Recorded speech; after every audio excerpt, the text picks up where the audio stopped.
Wagwan wadau, another episode of Manchester City Sports News.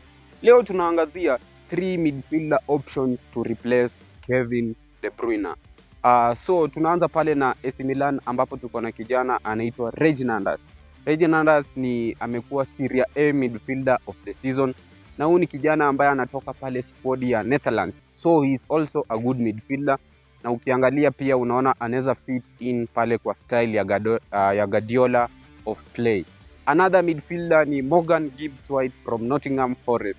Gibbs-White amekuwa na season fiti, bearing in mind Nottingham Forest walimaliza 6th in the Premier League table, na pia anacheza pale squad ya Tuchel ya England, and he is also having a good season. Another midfielder to look ni Ryan Cherki from Lyon.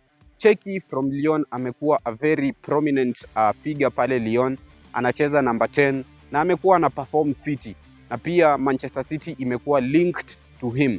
So the question is, who would fit in the Guardiola style of play vizuri? Swali kwako.